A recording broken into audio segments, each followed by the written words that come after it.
मनुष्य को ही इस सृष्टि की सर्वश्रेष्ठ कृति क्यों माना जाता है? किसी और जीव को क्यों नहीं? केवल इसलिए कि हम आकलन कर सकते हैं, हमारे पास तीक्ष्ण बुद्धि है, नित नए आविष्कार कर सकते हैं, केवल इसलिए? वो तो औरों के पास, देवताओं के पास भी, कुछ पशु ऐसे भी हैं जिनके पास तीक्ष्ण बुद्धि होती है, फिर मनुष्य क्यों? क्योंकि मनुष्यों के पास कुछ ऐसा होता है जो अन्य किसी के पास नहीं होता। मानवता, मानवता जो सबसे आगे जाना तो चाहती है, पर यदि राह में कोई ठोकर खा के गिरा तो उसे संभालना भी जानती है। स्मरण रखिए, आपका सबसे बड़ा परिचय आपका नाम, आपकी संपत्ति या आपका धर्म भी नहीं है। आपका सबसे बड़ा परिचय आपकी मानवता।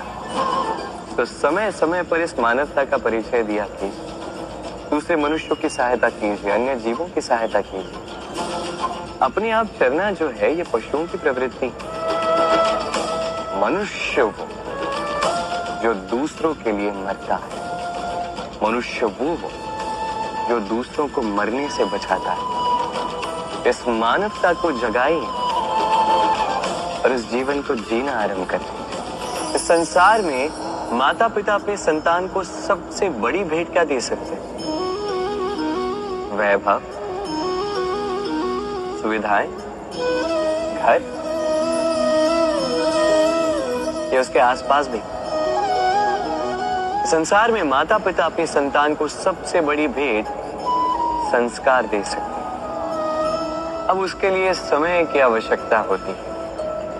अब ये काल अत्यंत विकट है, समय का अभाव सभी के पास है। ऐसे में कुछ कठिनाइयां वरदान के रूप में हमारे समक्ष आती हैं। जैसे यदि मैं इन समस्याओं की बात करूं, जैसे युद्ध, महामारी, महारोग, ऐसे समय पे हमारे पास समय ही समय होता है। इस समय हम चिंता करते हैं, भयभीत होते हैं कि कितने धन की हानि हुई। अब ये समय कैसे व्यतीत किया जाए? नकारात्मक सोच उसके मन में घर कर लेती, वो समझ नहीं पाता करें क्या। मैं कहता हूं चिंता त्याग दीजिए, इस भय को कहीं त्याग दीजिए और जान लीजिए एक महत्वपूर्ण बात, ये ईश्वर ने आपके लिए वरदान दिया ताकि आप अपने कर्तव्य पूर्ण कर सकें। कर्तव्य, अपने परिवार को समय दें, अपने संतान को संस्कार दें, उनके साथ बैठिए, विचार विमर्श कीजिए, उनसे बातें कीजिए। कुछ बातें वो बांटे, कुछ आप बांटे, कुछ आप सीखे, कुछ वो सीखे। उनके साथ खेलिए, उन्हें अपने पूर्वजों की कहानियां बताइए। ये सब करेंगे तो ना केवल उनका भविष्य उज्जवल होगा, बल्कि आप भी संतोष से भर उठेंगे। भयभीत मत रहिए। आज वर्तमान में आप क्या कर सकते हैं जिससे आपका वर्तमान उचित होगा और भविष्य उज्जवल होगा, उस पर ध्यान केंद्रित कीजिए। सब कुछ शुभ हो। बालपन, अब बालपन के विषय में क्या ही कहें, अत्यंत विशेष होता है ये बात। तो उसकी अनेक सारी बातें हमें आज भी स्मरण है और आजीवन स्मरण रहेंगी। कुछ ऐसी बातें जैसे हमने कभी ठिठोली ऐसी कर दी जिसे माता पिता इतने रुष्ट हो गए कि उस दिन हमें भोजन ही नहीं मिला। होता है ऐसा, मेरे साथ भी हुआ। परंतु कभी सोच के देखिए, जब हम भूखे रहे हैं तब क्या हमारे माता पिता के गले से निवाला नीचे उतरा? कदापि नहीं।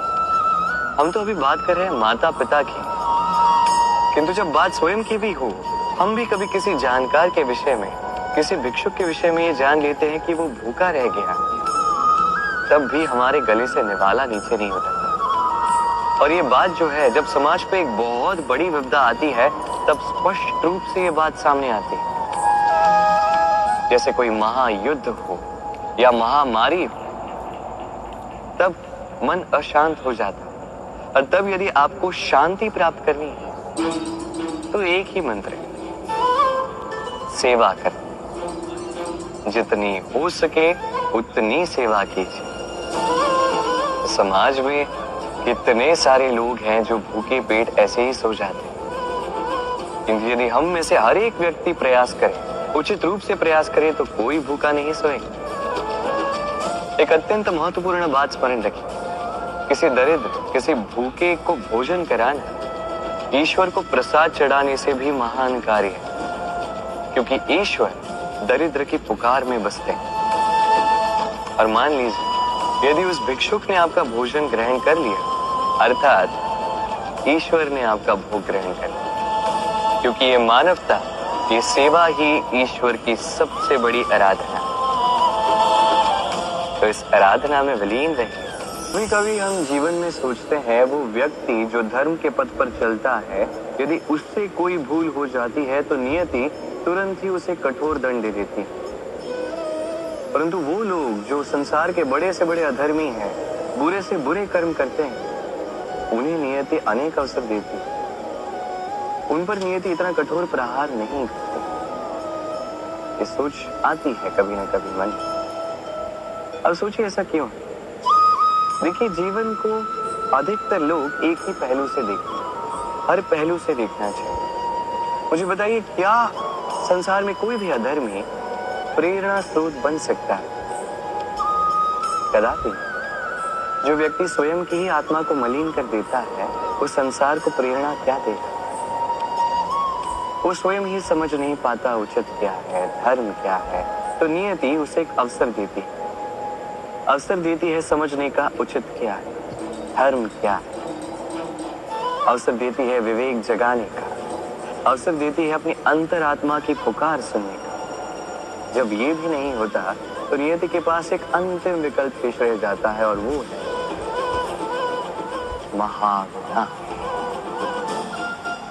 महाविनाश जो भली ही देरी से आए, किंतु आता अवश्य है। और जब महाविनाश आता है, तब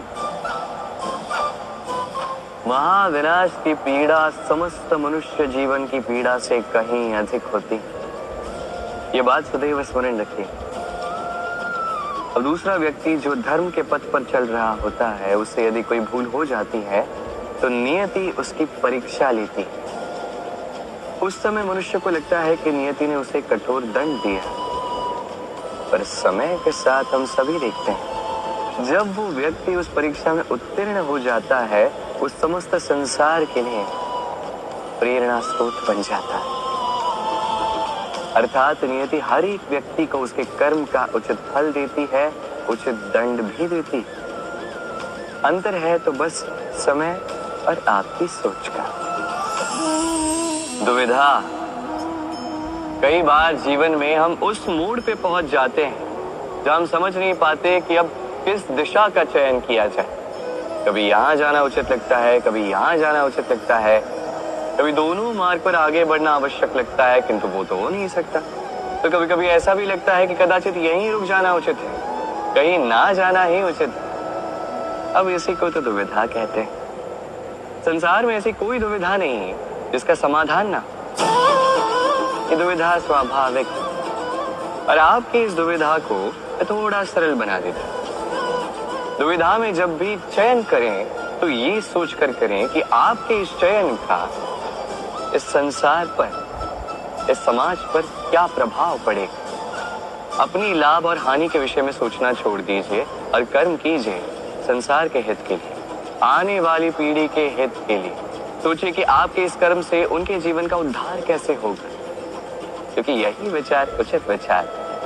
देखिए, कई बार औषधि जो होती है वो कड़वी होती है, किंतु यही औषधि तो उपचार भी करती है ना। उसी प्रकार आपको भी इस दुविधा में कड़वे चयन करने पड़ सकते हैं, जो कठिन चयन होंगे, जो कठिन समय ला सकते हैं। किंतु यदि ये चयन धर्म संगत, यदि इसे संसार का हित होगा, तो यही चयन उचित चयन। ये ब्रह्मांड कितना बड़ा है ना, इसके समक्ष ये पृथ्वी भी मात्र एक बिंदु लगती।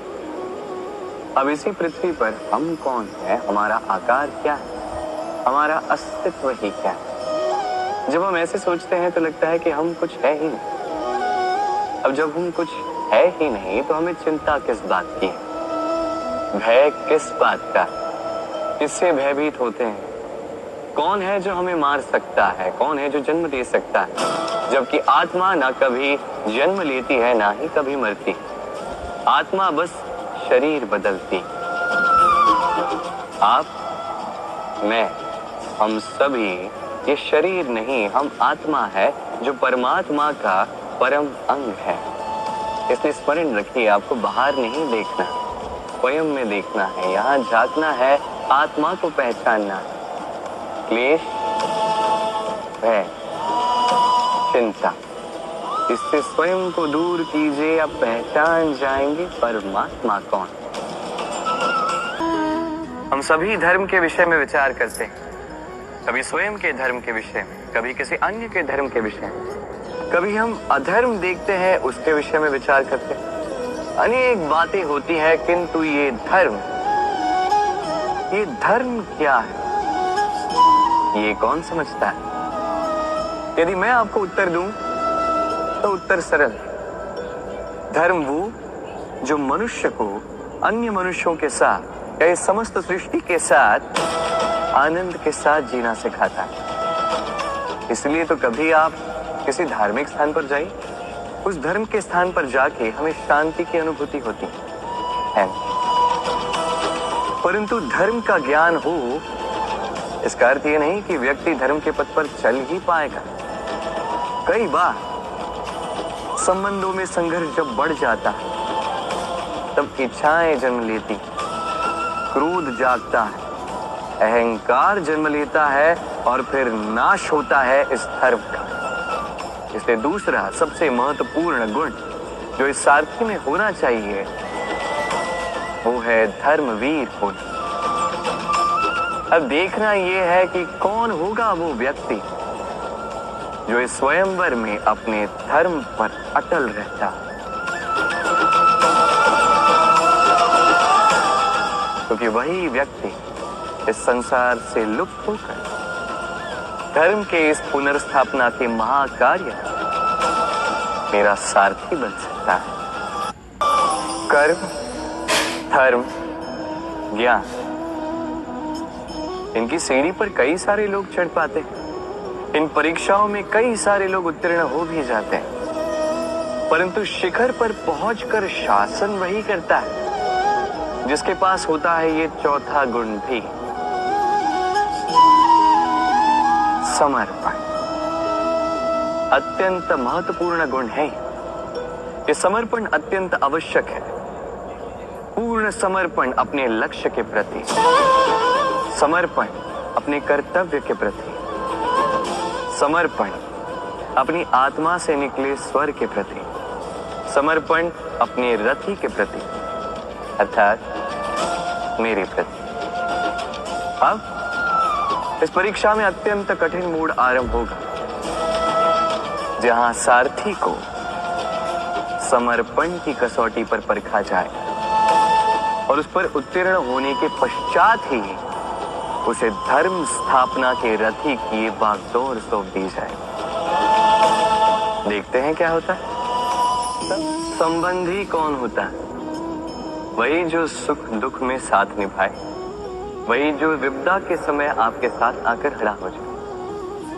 अब बताइए, एक प्रश्न है मेरा आपसे, सबसे प्रगाढ़, आवश्यक और महत्वपूर्ण संबंधी कौन, विशेष रूप से विपदा के समय?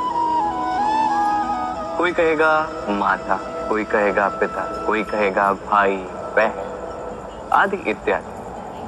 सोचिए अब